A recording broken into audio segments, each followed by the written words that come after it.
il y a ce truc qui nous manque, quoi. C'est comme je dis, je chante dans une de mes chansons, un dernier clip que j'ai fait qui s'appelle Aroué, qui parle de nostalgie. C'est quand je vais me faire mes courses à Château-Rouge et que je croise le Congolais, le Camerounais, le Guinéen, on parle tous du pays. On dit, ah, le pays. Et on vient tous acheter ce qui nous manque là-bas. On dit le pays, mais c'est pas le même pays.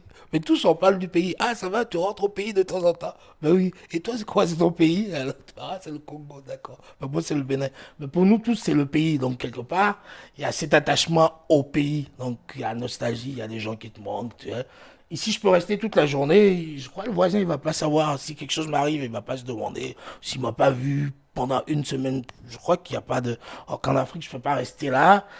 Jusqu'à midi, si on me voit pas, je crois que quelqu'un viendra taper à la porte pour savoir ce qui se passe, pourquoi je suis là. Donc il y a ce rapport-là qui fait que parfois ça nous manque, quoi. C'est ce moment de solitude, je crois. C'est à ce moment-là que je me suis dit, putain, ça me manque, tu vois. C'est un truc de dingue. Le moment où tu as la nostalgie. Cet attachement envers l'Afrique que je ne pourrais pas enlever. Et là, je suis partie dans une nostalgie du pays tant aimé. Bienvenue dans Sodade, le podcast du voyage, de la nostalgie de son chez-soi et des solutions pour dépasser ce manque. Je suis Constance Léon. J'ai rencontré Serge par le biais de Yacine, un ami musicien qui a étudié à l'école américaine de jazz de Paris, avec Serge. Nous nous sommes retrouvés avec Serge dans son minuscule studio de la porte de Clignancourt, au 6e étage sans ascenseur.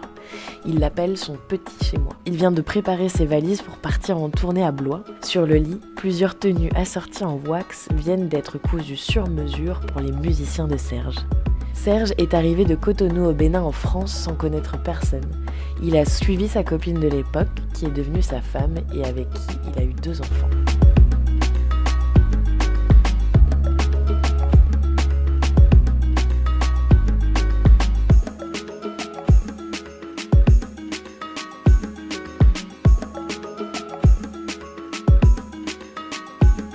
Ma dernière année de formation, que je divorçais, j'habitais Bordeaux, je faisais des allers-retours Bordeaux-Paris pour étudier.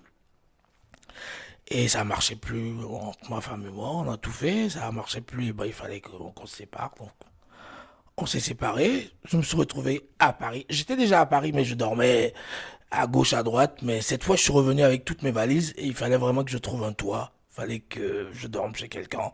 Ce qui est hyper facile en Afrique, en fait, l'hospitalité. C'est-à-dire que je peux aller chez n'importe quel pote. Si j'ai un problème, ils vont m'accueillir, quoi. Je me suis rendu compte que ici, non, c'était pas vraiment le cas, quoi. C'est-à-dire que, occasionnellement, les gens m'acceptaient. Maintenant, je suis venu vraiment avec mes valises, quoi. J'avais plus un endroit où aller. J'avais pas le moyen parce que je travaillais pas. J'ai même pas fini les études. Donc, j'enseignais pas encore. J'avais pas encore mon projet comme j'avais aujourd'hui. Donc, c'était un peu compliqué, donc je dormais une nuit là, une deuxième nuit là. Je me suis retrouvé à la gare Saint-Lazare une nuit avec toutes mes valises sur un banc jusqu'au lendemain parce que il y avait personne chez qui je pouvais dormir ce soir-là.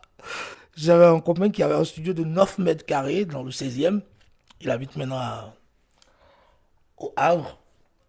C'était un tout petit truc. Donc, et lui il donnait des cours tard le soir, donc parfois je finissais à la school et j'attendais devant son portail jusqu'à 23h, jusqu'à minuit quand il venait.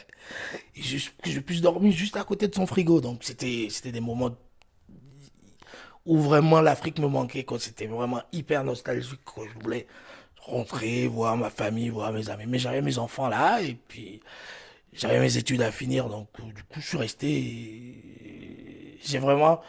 C'est comment dire cette hospitalité là, c'est-à-dire que cette façon de vie communautaire, ça m'a vraiment manqué, beaucoup manqué à cette période.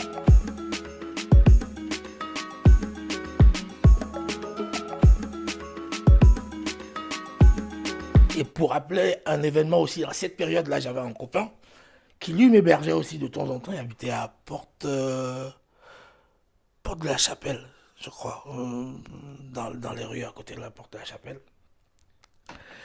Il était aussi dans un petit studio et il a perdu sa mère. Donc sa mère est décédée au Bénin. Donc en fait, dans la communauté ici, c'est là où j'ai découvert en fait que Donc on a passé le message à tous les Béninois qui sont, parce que moi je viens du Bénin, donc tous les Béninois qui sont à Paris, qui sont dans cette communauté.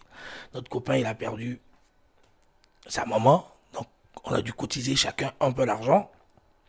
Donc il fallait faire une veillée de prière en la mémoire de sa mère. Et en Afrique, c'est un truc qui se fait dans la cour. Tu sais, il y a toute la famille, tout le monde vient. Et ici, il fallait trouver un emplacement pour faire une veillée de prière pour sa mère. Et c'est au cours de cette veillée-là qu'on collecte un peu de sous pour pouvoir l'aider, pour qu'il achète son billet d'avion et aller enterrer sa maman. Et là, c'était dur. Trouver juste un endroit pour pouvoir faire cette veillée. Et finalement, tu sais où on l'a fait la veillée? Dans le sous-sol d'un bar. On a été loué le sous-sol d'un bar à Guimauquet, je crois. Un bar où, en haut, les gens ils buvaient de l'alcool, ils faisaient la fête. Et en bas, il y avait la photo de sa mère. Il y avait le cierge, ça s'appelle, avec des bougies. Où on pleurait en bas, on priait en bas pour... il pleurait là, à la mémoire de sa mère et tout le monde était triste. Mais juste en haut, c'est là où tu te rends compte qu'en fait, vraiment, t'es pas chez toi. C'est là, tu dis, bon, d'accord. Je suis pas vraiment... C'est pas vraiment chez moi, quoi, parce que chez moi, ça se passerait pas comme ça. Et c'est des moments qui m'ont... Je crois que ça fait partie d'un des moments vraiment qui m'ont marqué ici en France, à savoir que, bon... Et quand tu étais à cette veillée mortuaire, tu pensais à quoi tu pensais? Est-ce que ça te rappelait un souvenir peut-être du Bénin? Les enterrements au Bénin ou en Afrique, ça s'enchaîne la plupart du temps. C'est triste de le dire, mais les gens meurent pour rien. Et pour un Doliprane, parfois les gens meurent pour rien. Donc, et c'est souvent triste. Donc on a l'habitude de voir, comment est-ce que les veillées s'organisent souvent là-bas. C'est souvent dehors, t'as toute la famille qui vient, ceux qui sont au village ou ceux qui sont en ville. Et ici, c'est de voir que pour accéder à la veillée, j'ai dû passer par des tables où il y avait des bières. Pratiquement au Bénin, au Togo, quand la personne a 70 ou 80 ans, à l'enterrement, c'est la fête. Mais c'est à l'enterrement, pas à la veillée. La veillée, c'est toujours un moment de tristesse. Donc, oui, à un moment donné, je me suis dit, ce serait bien si on était au Bénin. Je crois vraiment, parce que c'est pas ce que j'ai vu pendant toute ma vie ou toute mon enfance. Et c'était la première fois que je voyais une veillée de prière africaine à Paris, quoi. Donc, c'était un peu triste, ouais. Quand tu cherchais un appartement et que tu passais d'endroit en endroit, tu avais quel âge? Moi, j'ai recommencé à faire des études à partir de 30 ans. C'est-à-dire que j'étais musicien, on me connaissait un peu au Bénin. Et à Paris, à un moment donné, je me suis dit, il fallait que je refasse mes bases. Donc, j'ai recommencé à faire des études. Quand j'ai eu mon fils, il avait 4 mois ou 5 mois. J'ai recommencé à faire totalement des études. Donc, j'ai étudié jusqu'à 35 ans. Je me suis retrouvé à la rue.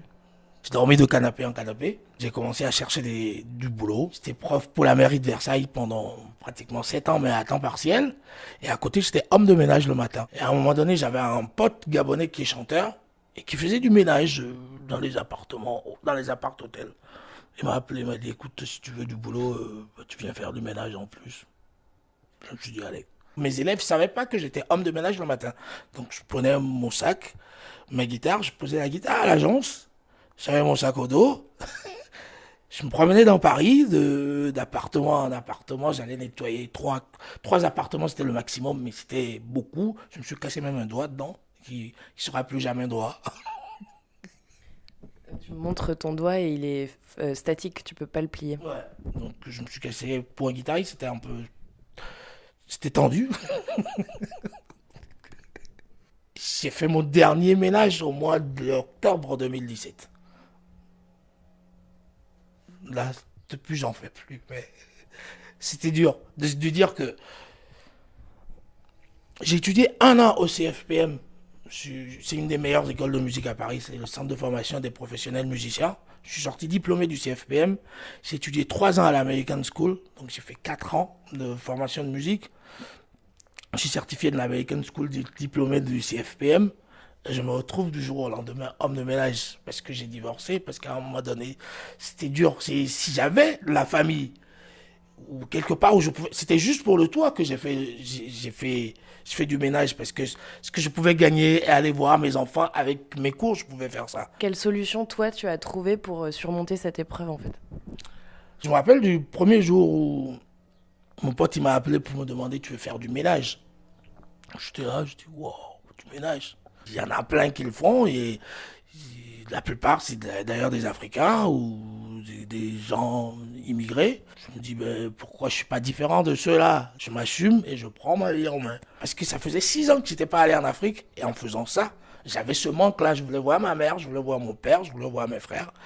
Au bout de 2 ans de ménage, j'avais mis de l'argent de côté et je suis parti en vacances en Afrique. J'avais vu ma famille, mes frères, mes soeurs, ma mère. Donc, pour moi, je crois que c'est une décision qui m'a fait du bien.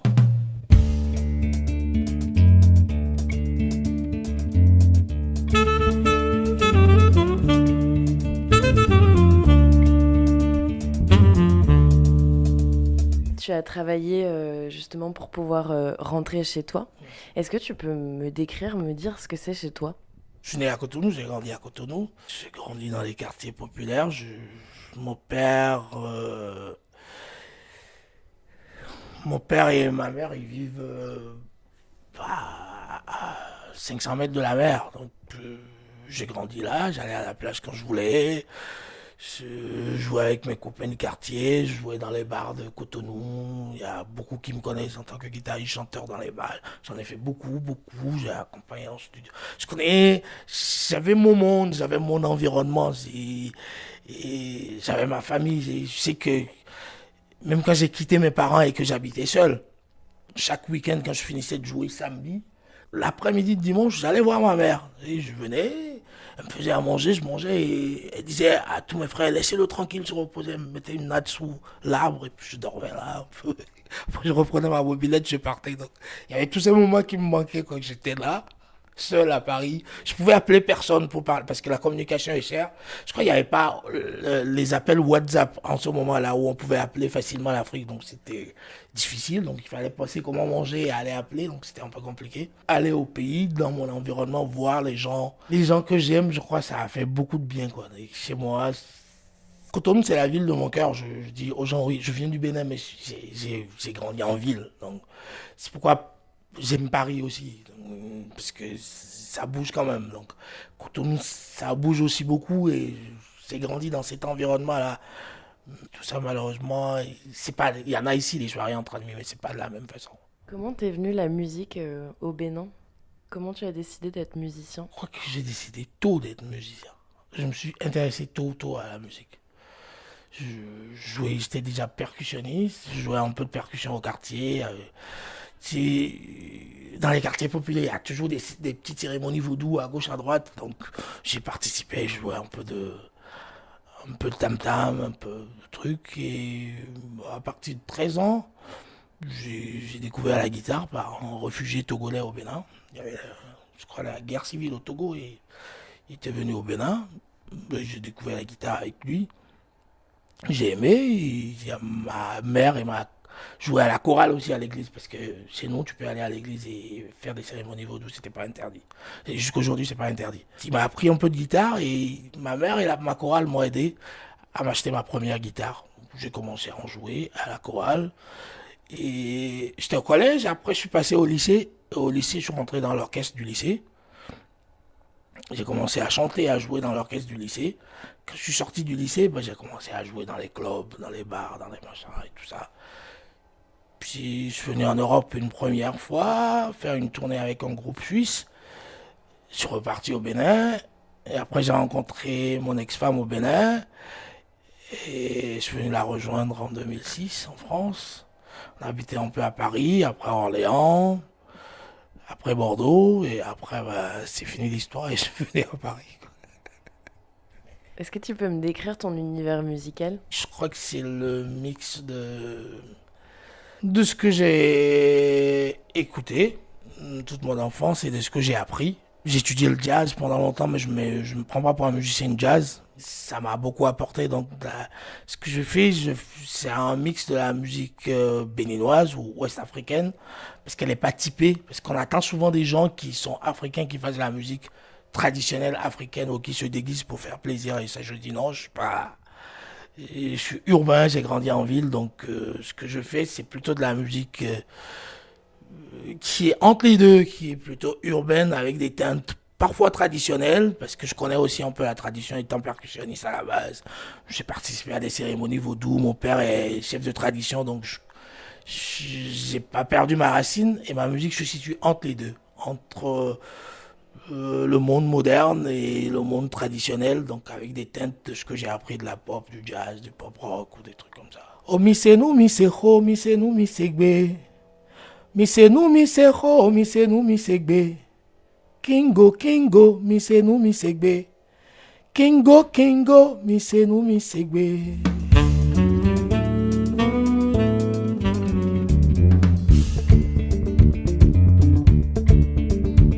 No lanyo tie mujemo mbole ko kutonye hode so akpete kudogitanye vayo vodelo mbanya chama ima poda banu lanyo nama ela ba fifi kemvadoa afwedrona.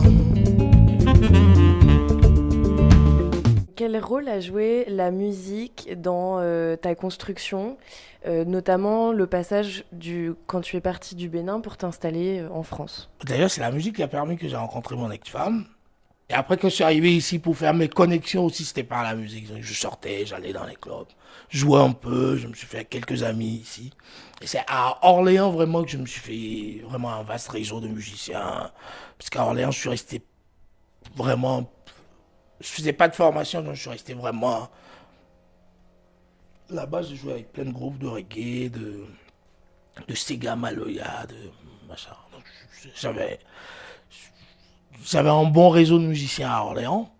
Après, quand je suis venu à Paris faire mes études, donc j'ai rencontré plein de musiciens, puisque l'American School, c'était plutôt international. Donc, j'ai rencontré des musiciens de diverses nationalités. Et tous les musiciens de mon groupe, à part le batteur, ils viennent de l'American School. Les vrais potes que j'ai eus en France, c'est par la musique, quoi. Tu dis qu'il y a une de tes musiques qui est liée à la saudade, à la nostalgie du moins. C'est quoi pour toi la saudade, la nostalgie? Enfin, comment tu la définirais par rapport au Bénin, par rapport à ton pays? Bah, dans cette musique-là, déjà, ça s'appelle Ahoué. Donc, ça s'appelle le pays, comme je disais. Donc, j'ai pas dit mon pays, mais j'ai dit le pays. Parce que pour nous tous ici, c'est le pays, quoi. Même le Réunionnais, il me dit le pays. Donc, c'est le pays pour nous tous. Donc, dans cette musique-là, je dis oui, je me rappelle, il y a des moments où je suis seul là, devant ma télé enfermée, et que je me rappelle de quand je jouais avec vous, quand je chantais avec vous, je ne vous oublie pas.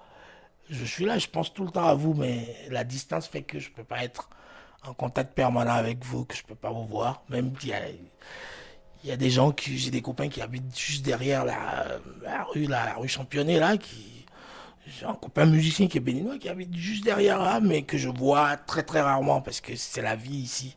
Tout le monde court, tout le monde se bat, donc c'est pas parce que je suis ici aujourd'hui que je ne pense pas à vous, quoi. Je vous tiens dans mon cœur, je sais d'où je viens. Je pense vraiment à vous, c'est ce que je chante dans cette chanson-là, quoi. Donc, ah oui, pour moi, c'est à la fois nostalgique et symbole d'appartenance, de dire que je viens de quelque part, quoi. Et ces gens-là, je sais que quoi qu'il en soit, ils me laisseront pas tomber. Donc, je pense à eux comme je sais qu'ils pensent à moi, quoi. Là, tu décrivais ta chanson par rapport à la nostalgie et ce que ça voulait dire dans ta chanson. Tu me dis que c'est plutôt la solitude pour toi, cette nostalgie. Ouais.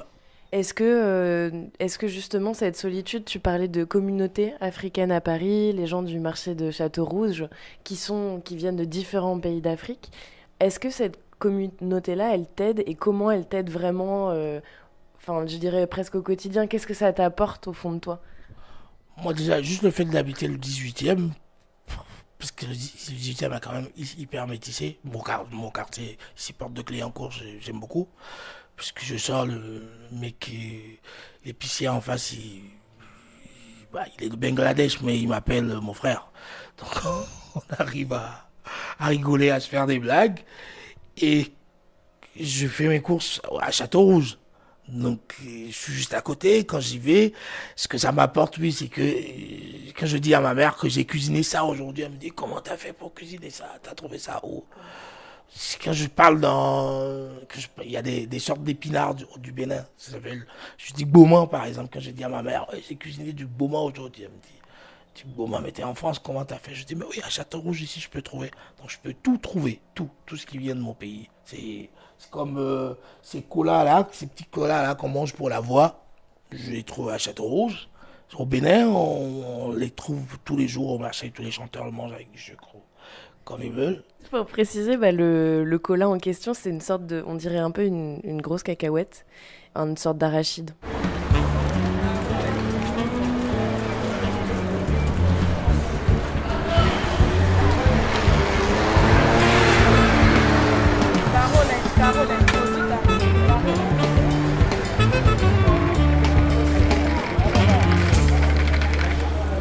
Et après, il y a la communauté béninoise à Paris. Je ne sais pas si c'est le fait d'être venu en Occident et de prendre les habitudes individualistes de l'Occident.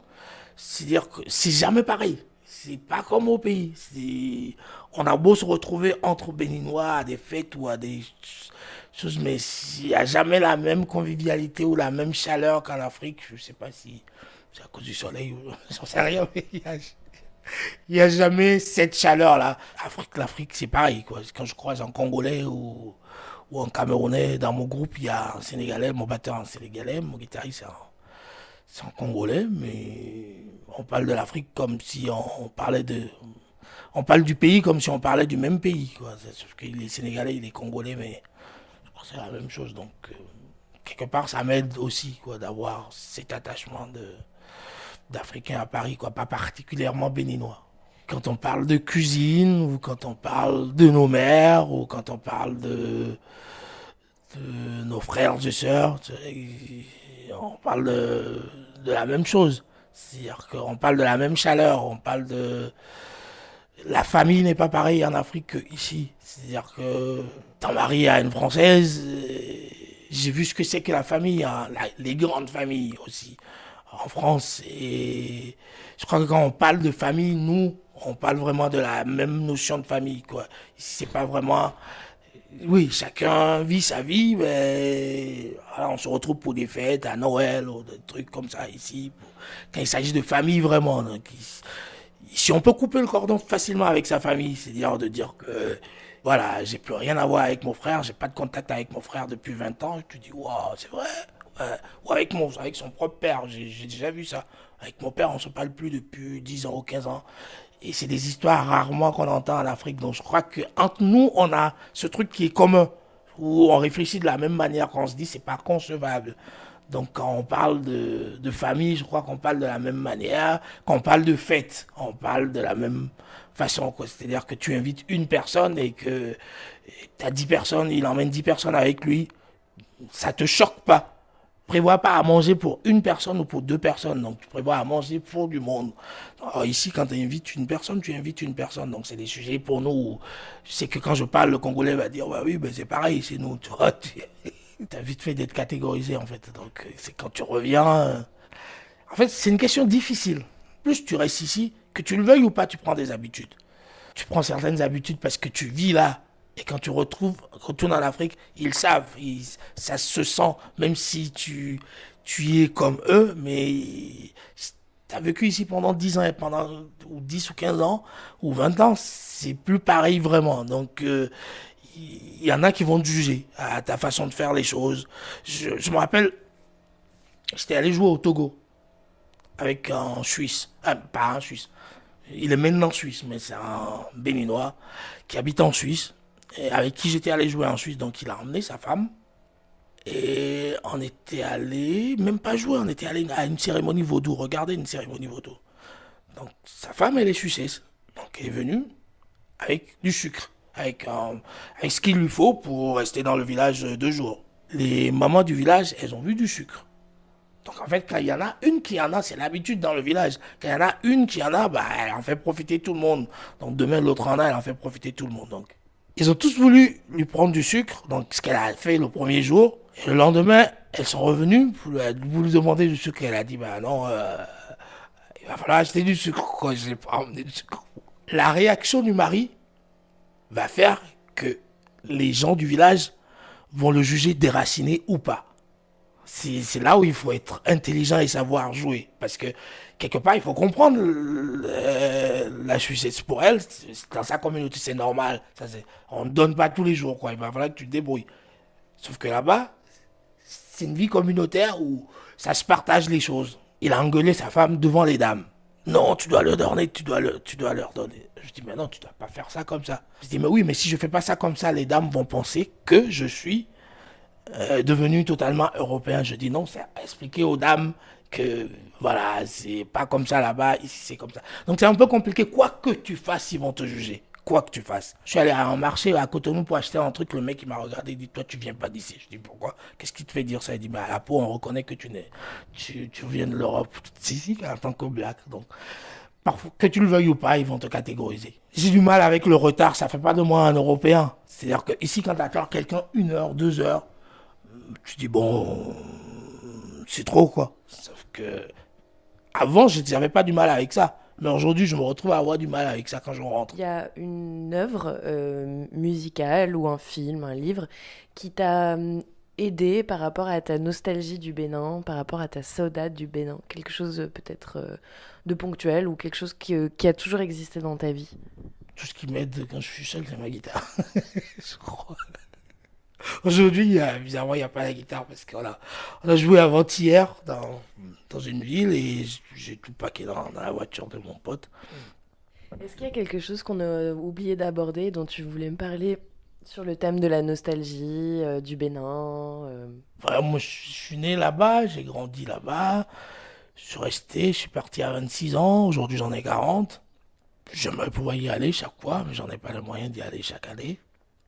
Mais voilà, c'est un pays qui m'a tout appris, quoi. Qui m'a appris aussi comment se débrouiller dans la vie, quoi. Prendre la vie du bon côté. C'est-à-dire se dire dans sa tête, quoi qu'il en soit, que le terme ça va aller, si tous les Africains l'utilisent. Et ça fait rire souvent les gens ici. Ils disent tout ça va aller, même s'il n'y a pas de solution. Je dis oui. Mais ça aide de se dire dans sa tête ça va aller. C'est quand tu penses que ça va aller, je crois que c'est le premier pas vers l'espoir. C'est-à-dire de dire ça va aller. Quand toi-même tu y crois. Je crois qu'il y a ça, il y a cette chaleur qui manque, il y a les amis, il y a la vie de tous les jours, la nourriture, les odeurs, la famille, la musique. Puis il y a tout. Ça manque, mais bon.